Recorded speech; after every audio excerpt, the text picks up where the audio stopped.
Hey, what's up, mortals? It's Mickey Sawdust here with a new video for you. Welcome to Season 1, Episode 5 of What If Bakugo Died? Just wanted to greet you all by just saying sit back and relax. You're in for a treat. Let's get started. The halls of UA were quiet. All the students were in class. All but three, that is. Mirio Togata, Tamaki Amajiki, and Nejire Hado walked down the hallway. They were third years at the high school and the top of their class. Collectively, they were known as the Big Three. Mirio liked the title. It made him feel like he was someone the younger students could look up to. He worked hard to get to the point he was at. Tamaki didn't care for it. He didn't like drawing attention to himself. Nejire thought it was fun. It was cool to have a nickname with her two best friends. As they walked together, Nejire started up a conversation. So, why do you think we were called to the principal's office? Who knows? Mirio answered. I wonder why they wanted all three of us. Tamaki grabbed his stomach. Are we in trouble? Did we do something wrong? Mirio patted his friend's back. Oh, come on! Don't be pessimistic. Maybe there's something they want to commend us for. Tamaki looked at him skeptically. Mirio was his best friend, but sometimes the guy was just too positive. I really doubt that. Nothing good comes from being called out of class. Everyone was looking at us when we left. Tamaki had to shove his hands in his pocket to keep them from shaking. Nejire skipped ahead of them. Well, whatever it's about, we'll face it together. She gave them such a sweet smile that the boys had to smile back. They arrived at the office. Mirio held the door open for the other two, then followed them in. He was surprised to see other students already gathered. They looked like first years. The ones from the USJ incident, he realized. There was a smaller boy with green curly hair, a taller one with white and red hair, and a scar over one eye, and a dude with spiked red hair. They all stood as the Big Three came over. Hey, Mirio said, slightly confused. I'm Mirio Togata. This is Tamaki Amajiki and Nejire Hado. We were asked to come to the principal's office? Hello, the green-haired one said. My name is Izuku Midoriya. I'm Shoto Todoroki, said the one with the scar. And I'm Ijiro Kirishima, said the guy with spiky red hair. Mirio paused. You guys were the ones who wanted to meet with us. Yeah, Midoriya said. Sorry for the confusion. Principal Nezu said it'd be okay if we talked to you in private. We have a request. Oh? What could that be? Nejire asked. Well, I'm sure you're all aware of what happened to our class, Kirishima said, lowering his head. We lost a classmate to a villain attack. We know, Mirio said sympathetically. We're so sorry that happened. We are too, Kirishima continued. Which is why we're going to do something about it. Like what? Tamaki asked nervously. Todoroki stepped forward. Our class is planning a way to draw the villains out. We'll take them down. He said it with such finality, like it was just simple. That's a lot of confidence, Mirio said.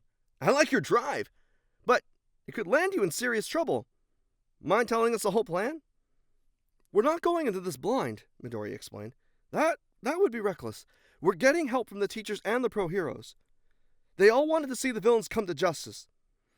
Thankfully, they're letting our class at least be a part of the planning. We want to carry on Bakugo's legacy. We're going to get stronger, find a way to lure the villains out of hiding, and make sure they're locked up for good. I can understand that, Tamaki said. But you're still just first years. I don't mean to doubt your abilities. In fact, I'm sure most of you are even more talented than I could ever be. It's just, well, would Bakugo really want you to be in danger like that again? We don't mean to discourage you, Nejire explained, but we'd hate to see you get hurt. That's where you guys come in, Kirishima said. See, we don't know the first thing about actually being out in the field, but you guys have real-world experience, and you're still students. You bridge the gap between us and the pros. We want you to train our class so that we'll be ready when the time comes. The Big Three looked at each other. That's a tough order to fill, Mirio said. But you already got permission from your teachers for us to do this? Yes, Deku said. In fact, they encouraged us to reach out to you. Mr. Aizawa especially. The teachers and the pros seem to want us to participate in the plan to bring down the villains, Todoroki put in. However, they encouraged us to be patient, train, and wait for the right moment to strike. By the way he said it, the others could tell that Todoroki didn't much like the idea of waiting. What do you say, guys? Mirio asked, looking at Tamaki and Nejire. I'm all for it, Nejire said excitedly. I've been waiting to meet the younger students for a while now. I have so many questions for you all. Tamaki didn't look as enthused. I don't know. He looked at the earnest faces of the first years. No matter what, they were going through with this plan.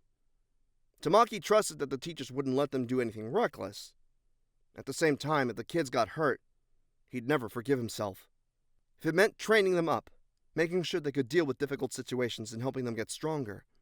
Okay, I'll do it, he finally agreed. Thank you so much, Midoriya said. He and the others bowed respectfully to the older students.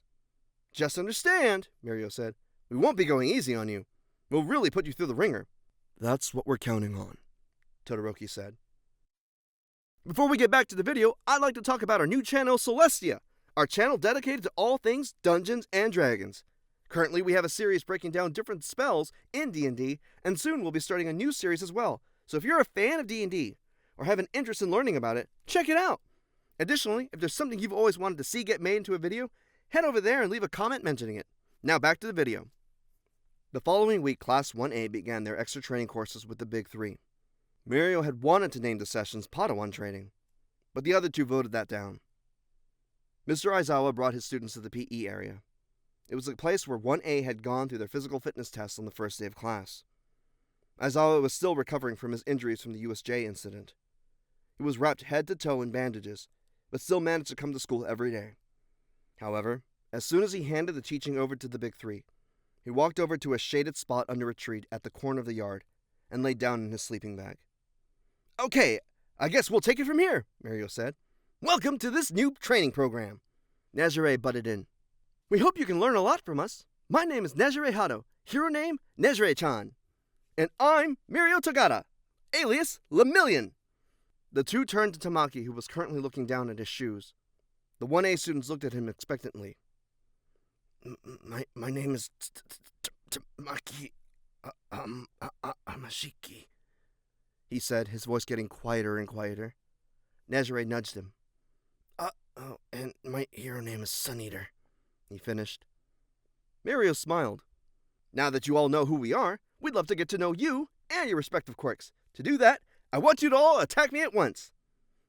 He said it so cheerfully it took a while for his words to register with everyone. Wait, what? Kirishima exclaimed. Are you sure? Momoya Yorozu, the class vice representative, asked. Yep, Mirio said. Come on, I can take it. Oh boy, Tamaki muttered under his breath.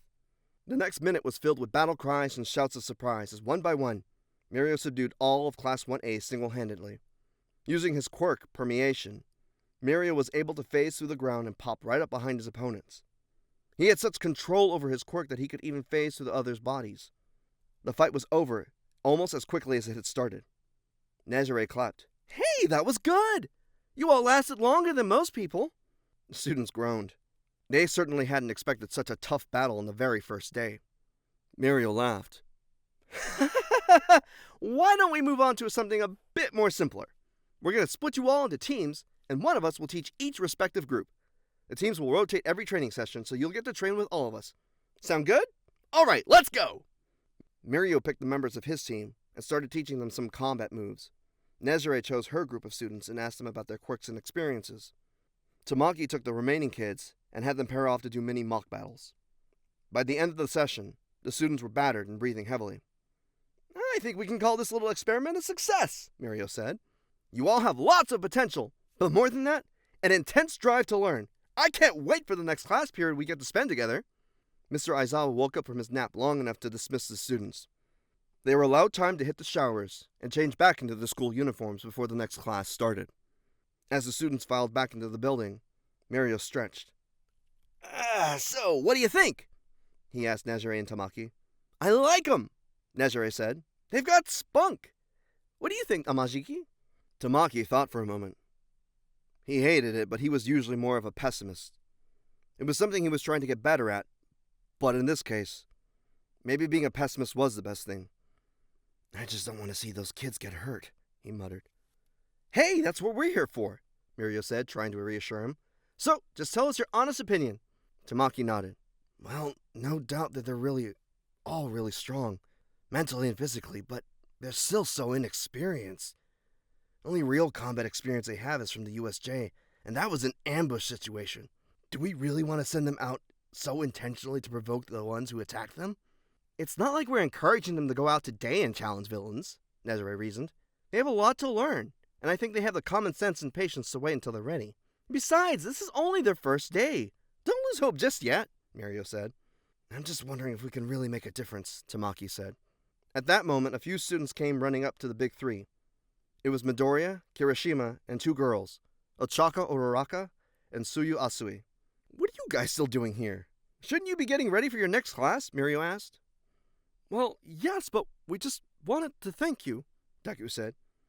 It was so nice of you guys to take time out of your busy schedules to help a bunch of first years like us, Uraraka said. We really appreciate it. Plus, it's really encouraging to know that you all believe in us enough to train us, Kirishima said, smiling. Of course, Nezare exclaimed. That's what upperclassmen are for. We can't wait to learn even more from you, Asui said. Same here, Mirio said. There's no better way to learn than to teach. But you guys had better get going. We wouldn't want you to be late for your class. Okay, Deku said. See you next time, and thanks again. The kids ran off. Mirio watched them go, smiling. Does that improve your mood a bit, Tamaki? He asked. Tamaki shrugged and smiled a little. I guess if that's what our future heroes are going to look like, the world will be in good hands. Nezare beamed. Of course! Attaboy, see? Things aren't as scary when you've got friends to face it with. Mirio put his arms around the two as they headed back inside. There would be rough times ahead, he knew. But he'd keep his smile. And, if he could help it, he'd give 1A their smiles back too. Thank you all so much for watching the video. I hope you enjoyed it. Now, there are a few things more that I'd like to go over before the video ends. Firstly, if you're in the mood for some great storytelling, We the Celestials have got you covered. Our We the Celestials, My Hero Academia, and Naruto What If channels retell the stories of their namesake anime with a twist. Check it out if you're interested. Secondly, on behalf of We the Celestials, I'd like to thank everyone involved in the production of today's awesome content. Their details can be found in the description below. Lastly, if you're interested in what we do here at We the Celestials, then I'd like to extend a personal invitation to you to join the team. The only caveat being we only accept members from ages 16 years and up to join the crew. You can sign up for whatever category fulfills your interest by joining the recruitment Discord using the link in the description below. We're always looking for members to join us. Well, that's it for today, everyone. Thank you so much for watching, and have a divine day.